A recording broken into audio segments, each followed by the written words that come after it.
It's 6:30 Saturday morning, and 600 people itching with steam fever are packed into 14 vintage railway carriages ready for a weekend celebration of steam. The main trunk special is leaving Auckland bound for Wellington, the first steam train on the line for nearly 20 years. It's making history, and it's marking history too. 100 years ago last April, Maniapoto Maori chiefs at last agreed to let the Pakeha Railway through the King Country. It was the last forbidden frontier for the white settlers. In April 1885, Maori and Pakeha leaders met on the banks of the little-known Puniu River near Ngauruwahia, and within days, work started on forging the mountainous King Country Railway, the last remaining section of the main trunk line that, within 20 years, would close the communication gap between Auckland and Wellington. The people of the main trunk special, exactly a century on, have each paid $170 for a one-way, weekend-long trip south to commemorate this. Really, the historical link is just a bonus, and an excuse for a steam excursion. The trip's been organised by the National Federation of Railway Societies and the Railways Corporation.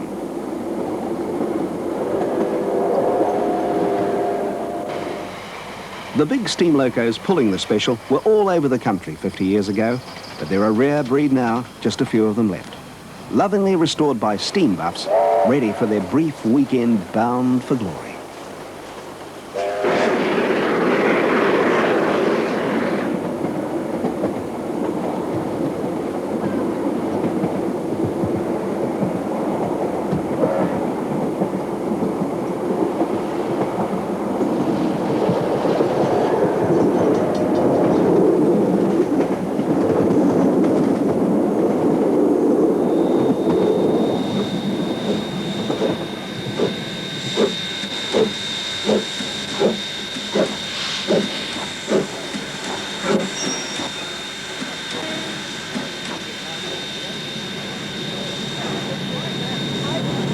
Today's passenger trains, like the Northerner, are usually half the length of trains in the old days of steam. Just 20 or 30 years ago, when steam plied the line all day, every day, trains with a dozen or more carriages were the norm. Setting these big wheels in motion takes a lot of power. A mighty KA-class coal-fired train consumed 40 kilograms of coal a mile and about 160 litres of water a minute, and that's on the flat. The fireman piles in 10 shovels full at a time, every 8 to 10 kilometres.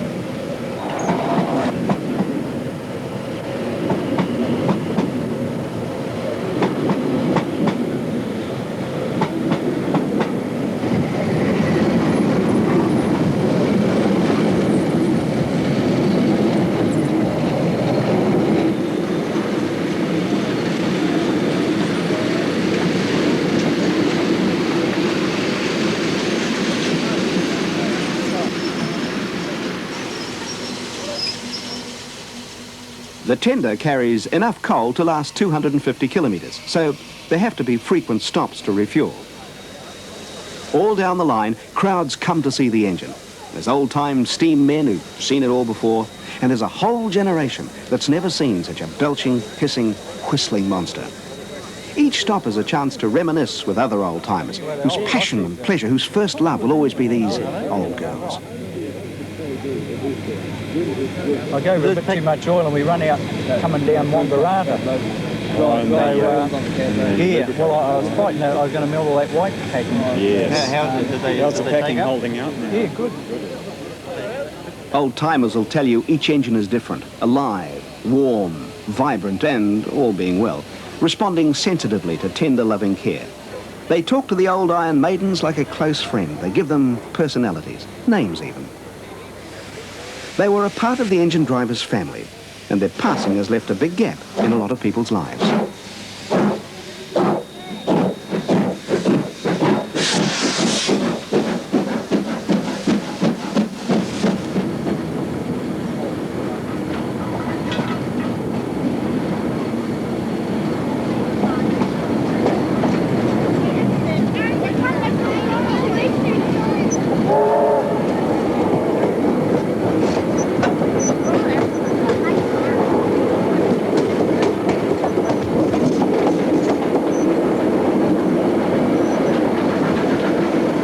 In the 50s, when rail was still in its heyday, the main trunk line carried 1,000 tons of freight a night. Freight trains were running 4 hours apart.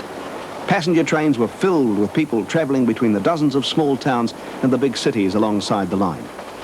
In those days, the railway was the artery, and freight on the line, the lifeblood of the North Island. In fact, of the whole of New Zealand, because the trains were scheduled specially to meet the overnight Lyttelton ferry. People could then travel on by rail as far as Invercargill or over to the west coast. Planes and production line cars have put an end to all that. The Lyttelton passenger ferries ran out of people to ferry, and the big rigs on the road screamed off a lot of the freight.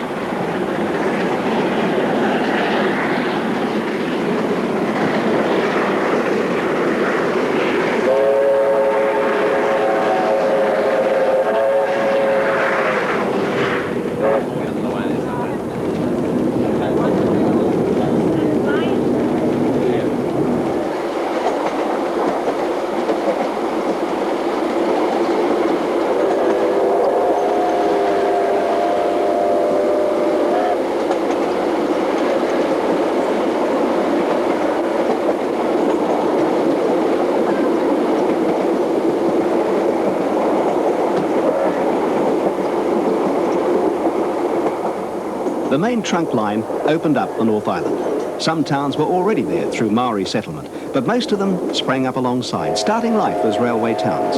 The main road running beside the railway, and little square wooden houses nestling near the stations.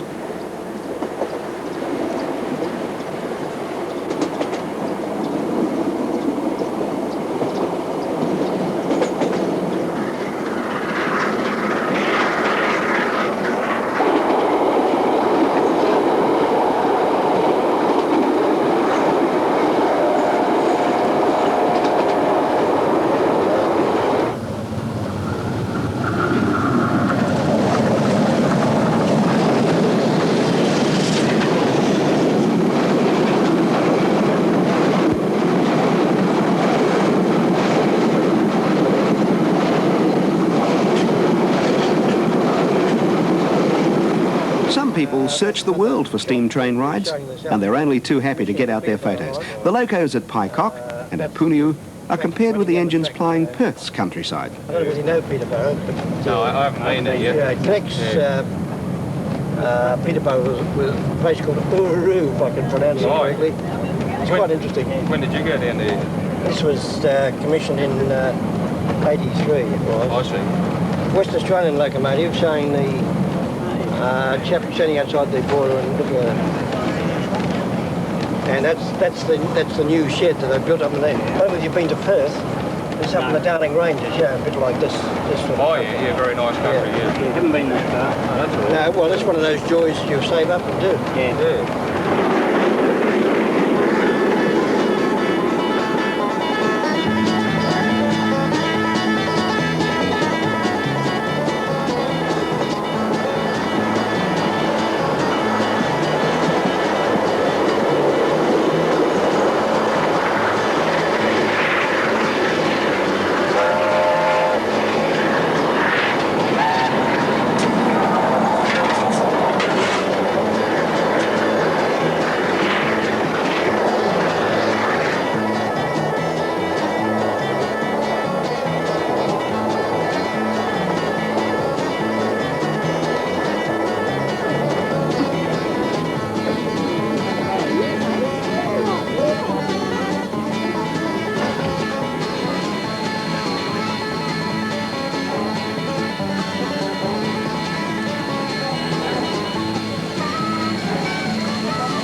On the banks of the Puniu River, a gathering of Maori and Pākehā leaders today marks the original ceremony 100 years ago, when the Maoris agreed to let the railway go through their land.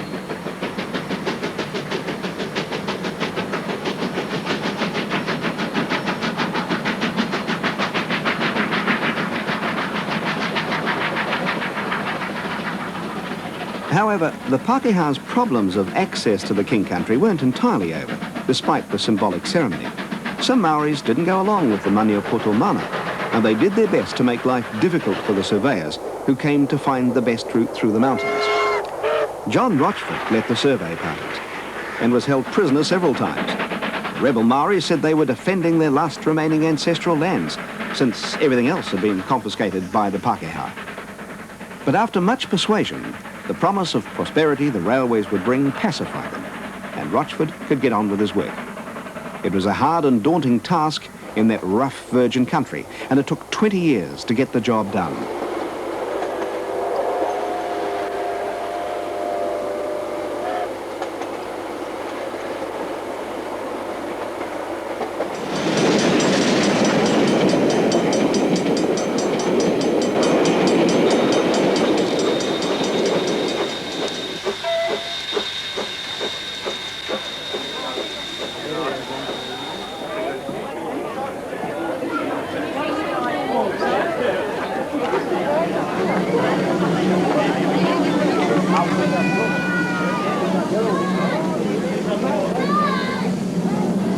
Te Kuiti is the last stop before the rugged and beautiful King Country. Getting a railway through it proved to be the most difficult logistical feat of the entire New Zealand Railways network.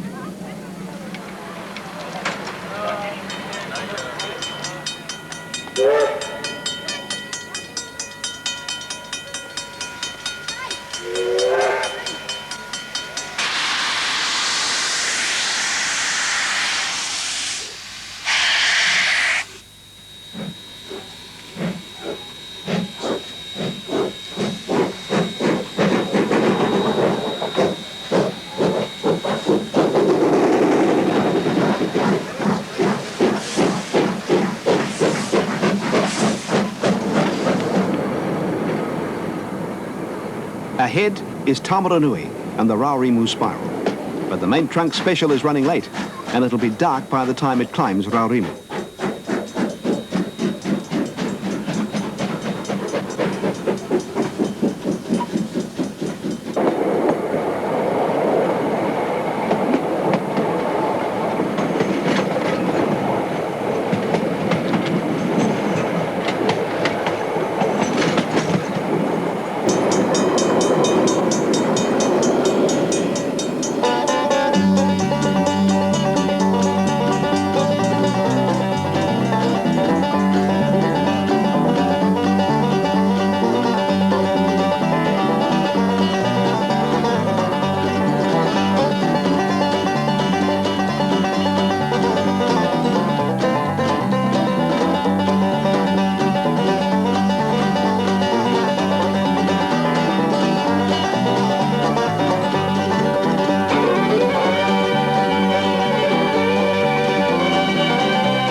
Steam was phased out on the line in the mid-60s, and diesel electrics have been running on the trunk since 1955.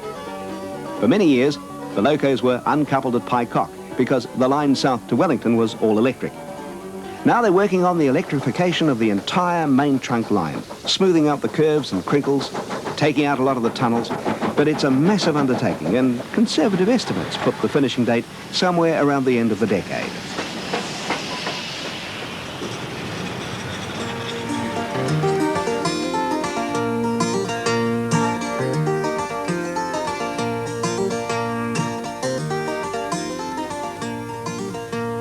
I'm an ordinary joker, getting old before me time. Me heart's in Taumarunui on the main trunk line in Taumarunui. A Taumarunui on the main trunk line. You can get to Taumarunui, going north or going south. You end up there at midnight with cinders in your mouth. You got cinders in your whiskers, a cinder in your eye. You hop off at refreshments for a cup of tea and pie in a Taumarunui, a Taumarunui, a Taumarunui on the main trunk line. There's a Sheila in refreshments, she's pouring cups of tea. My heart jumps like a rabbit when she pours a cup for me. She's got hair of flaming yellow, a mouth of flaming red. I'll love that flaming Sheila till I'm up and gone and dead in a Taumarunui, a Taumarunui, a Taumarunui on the main trunk line. You can get a job in Wellington or get a job up north, but you can't in Taumarunui though you try for all you're worth. If I want to see the Sheila, then I got to take a train. Got 10 minutes of refreshments and they cart me off again from a Taumarunui, a Taumarunui, a Taumarunui on the main trunk line. Well, they took me on as fireman on the Limited Express. I thought that she'd be Jake, but now it's just a flaming mess. The Sheila didn't take to me, I thought she'd be a gift. She's gone and changed her duty hours and works the daylight shift in Taumarunui, a Taumarunui, a Taumarunui on the main trunk line. So I'm an ordinary joker, getting old before me time. And me heart's in Taumarunui on the main trunk line in Taumarunui, a Taumarunui, a Taumarunui on the main trunk line.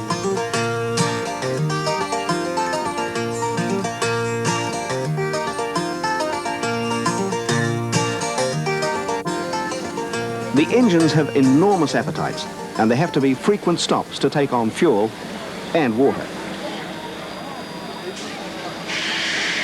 One engine, Diana, still eats coal, 7 tons of it at a time, stacked up in her tender, will feed her fires for 250 kilometres. The other engine, KA945, gobbles up oil, 1,500 gallons at a time. She was originally built to burn coal, but was converted in 1948.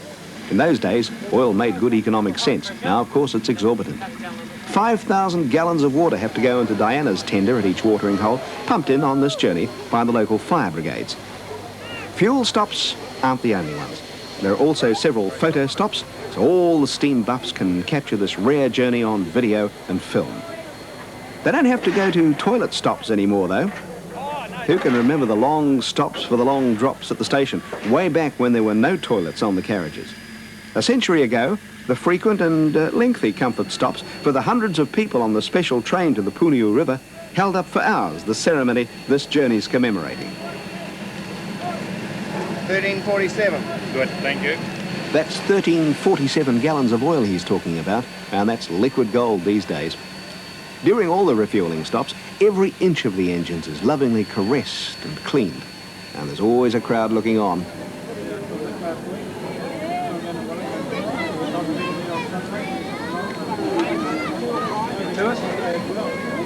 I'd like to see it come out.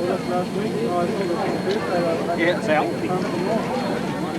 KA945 is at home in Taumarunui. Built in 1939, she spent most of her life on these tracks. She was the first KA locomotive to be built in New Zealand, weighing in at around 145 tonnes, engine and tender, and that is a lot of heavy metal. She clocked up nearly 1 million miles in her lifetime and pulled the last steam train on the line in 1967. Well, that was to be her last run, until today. She was saved from the scrap heap by Wellington industrialist and steam king Len Southwood, who bought her and then handed her over to the Steam Incorporated people to restore at their Paikakariki engine shed. They've been working on her since 1979, stripping her right down and starting again. And now she's as good as ever she was, with over 1,400 horsepower. Diana, JA1250, was built in Dunedin in 1949 and pulled the South Expresses to Oamaru for 22 years. She was withdrawn in 1968 and suffered some cannibalism for other locos still in service. But in 1971, when the steam age of New Zealand ended in the South Island, she was used on a couple of excursions before being shipped to South Auckland, where she's now the star performer on the Glenbrook Vintage Railway. It's getting dark, the train's 3 hours late now, and everyone's looking forward to the overnight stop at Ohakune.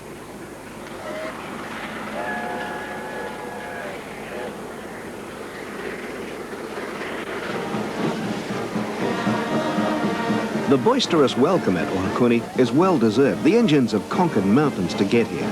The brass band is also a much-needed pick-me-up for the 600 tired and sooty passengers, whose only thought now is a hot bath and a bed for the night.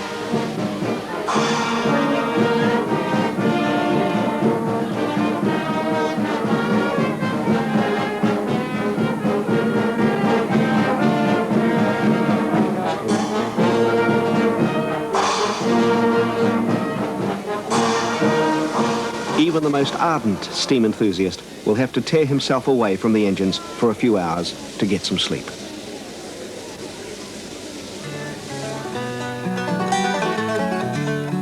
Down by the station early in the morning, see the little puffer billies all in a row.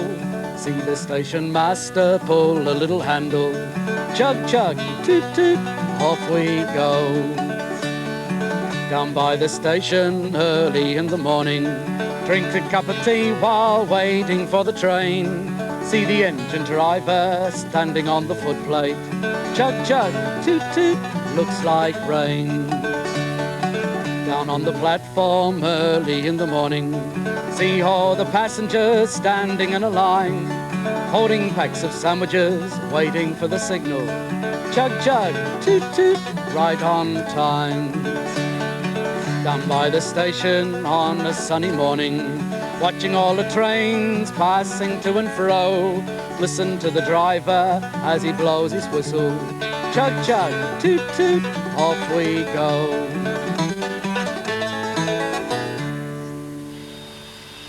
Everyone's clean and refreshed, ready for another day of getting covered in soot, grit and smoke. See, that's the thing about steam fever. You pay a lot of money and travel a long way to get filthy dirty. And you do it for fun, out of a love for the old engines. 20 years ago, you did it because you had to, because it was the best way of getting from A to B. Now, it's nostalgia. And oh, it really gives you a charge too.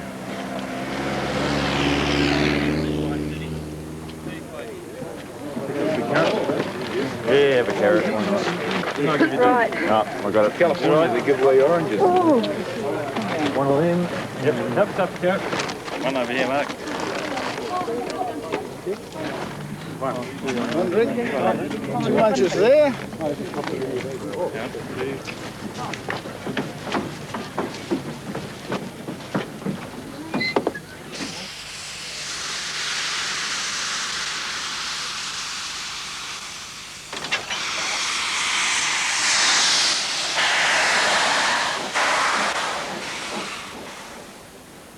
At the Tangawai River Bridge on Christmas Eve 1953, just minutes before the overnight express train crossed the bridge, Mount Ruapehu's crater lake suddenly discharged thousands of tons of water, ash, boulders and ice. It built up into a wall of water 30 metres wide and 6 metres high, travelling at 19 kilometres an hour down the riverbed. The huge concrete piers of the rail bridge were swept away. And at 10:30 p.m, KA 949 plunged off the crumpled rails and flew through the air, hitting the opposite bank 40 metres away. 151 men, women and children were killed in New Zealand's worst rail disaster. The overnight express was full, carrying 285 people on their way north for Christmas and to see the Queen, who was visiting Auckland then. The poignant aftermath of Tangewai was felt all over New Zealand that Christmas and is often recalled today. But at least we know it can't happen again. There's a pylon in the river now, 15 kilometres from the new Tangewai Bridge, to give automatic flood warning.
"23 viaducts and bridges and 26 tunnels on the line made it an engineering feat of massive proportions.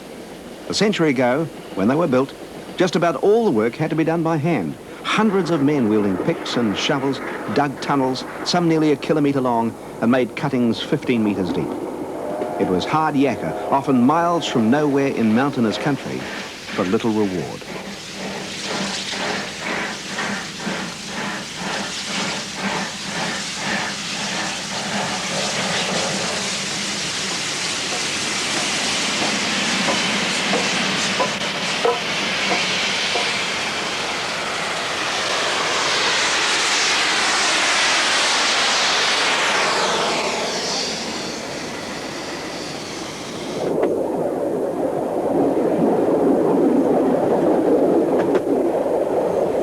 The jigger follows behind all the way. Now that's there to check for track damage caused by the heavy engines.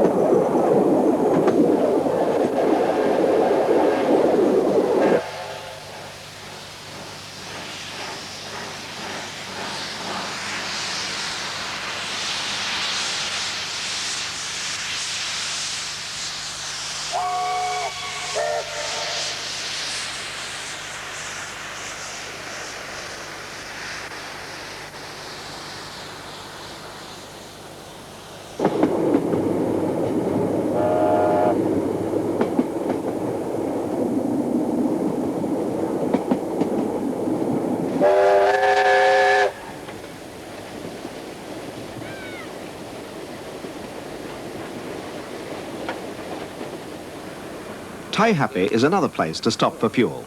Fuel for thirsty engines and fuel for thirsty travellers. Oh yes, Railways Minister Richard Prebble came along for the ride too. The orange plastic cup is a poor substitute for the real thing. Do you remember the sturdy, thick, well-worn cups from the old days of the railways?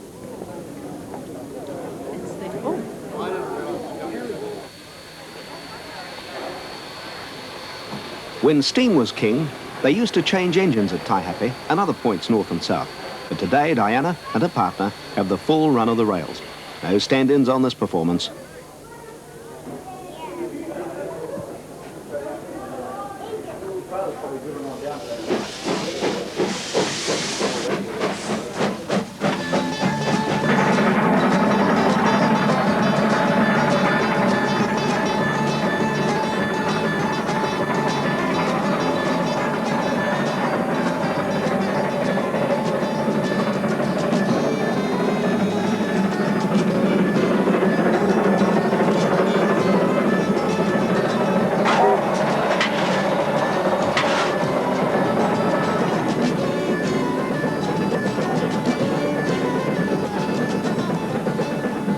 Imagine trying to build a bridge over this ravine 100 years ago.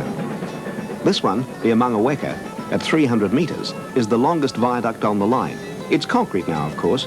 The original, on the older formation, was forged in steel. Now, this isn't the highest viaduct, but it comes close, and the river is a long way down.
The mighty Makohere Viaduct is 73 metres high, the second highest on the line, and the only one that hasn't needed rebuilding or strengthening to take the heavy loads of the new big diesels.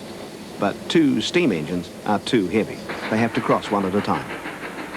Most of the viaducts on the line were built by Andersons of Christchurch, but the Makohere was the first to be contracted to the Public Works Department. It wasn't an auspicious start to state labour because it took 6 years to finish. But it was built to last, and it certainly stood the test of time.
Four traction engines, housed in a museum beside the line just north of Fielding, provide a steam salute as the main trunk special motors passed.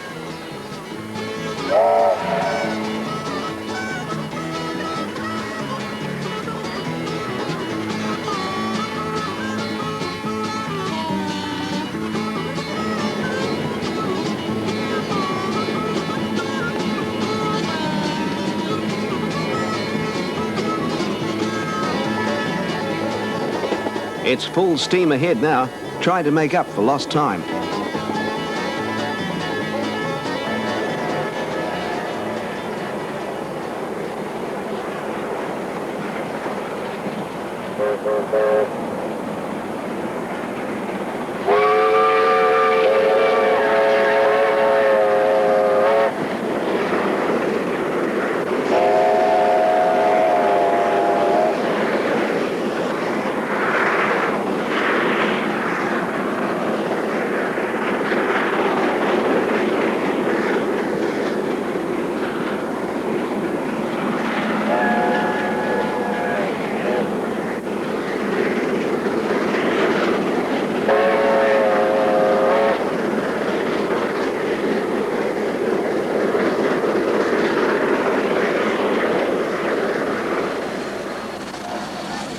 Palmerston North Station is overflowing with the biggest crowd it's ever seen.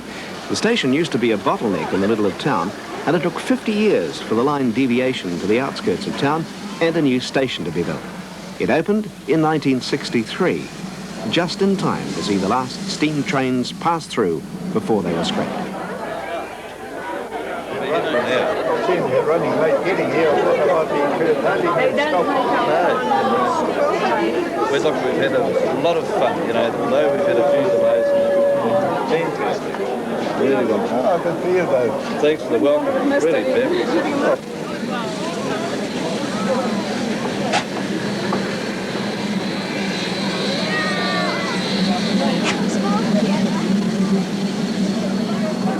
Palmerston North is the last chance for the engine to refuel and the last chance for the younger generation to see a real live steam loco close up. Steam seems to draw people to take a closer look. It's not like the impersonal diesels of today.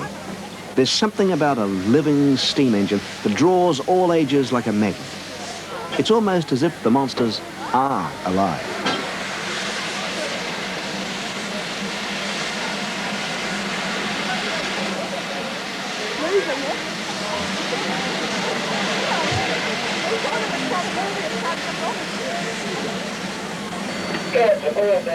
These days, the rebuilt locos have all mod cons, even a telephone.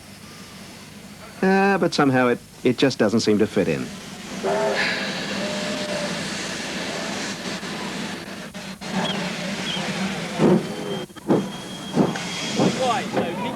Come on, right back. Come on.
People jump down on the line to pick up their pennies, now well and truly flattened. It's an old trick revived.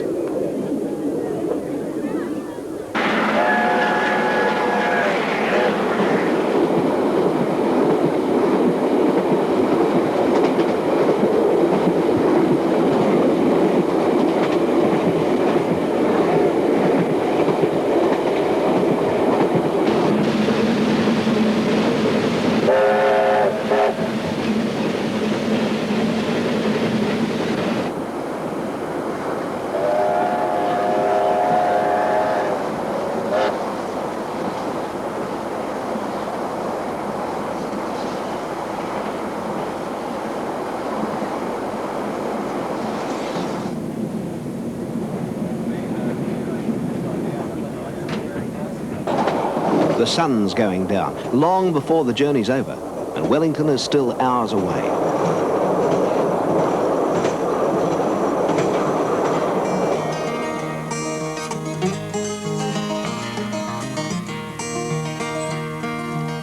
Listen to the rumble, the rattle and the roar as they race along past farmland by the old seashore. See the headlight gleaming, hear the whistle call as the main trunk special makes its way to Wellington once more. Early in the evening, when errand journeys end, sitting quietly thinking of the places that we've been, listening to the rhythm of the wheels beneath the floor as we make our way to Wellington on the main trunk line once more. Listen to the rumble, the rattle and the roar as we race along past farmland by the old seashore. See the headlight gleaming, hear the whistle call as the main trunk special makes its way to Wellington once more.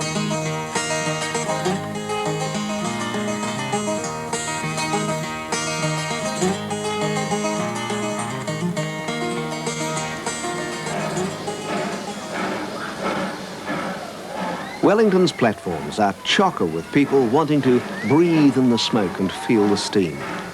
It's been nigh on 20 years since Wellington saw a steam train, and it could easily be 20 years more before they'll get another one. There's a whole generation who've never seen anything like this before, never seen a steam loco like KA 945, never tried to feel the steam.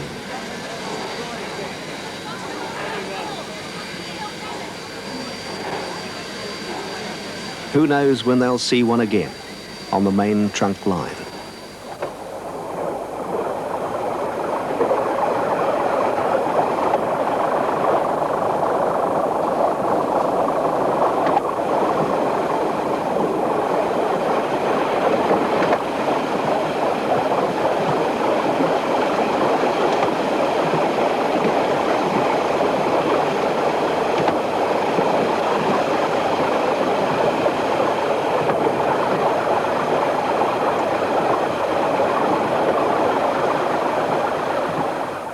Her own coal and water.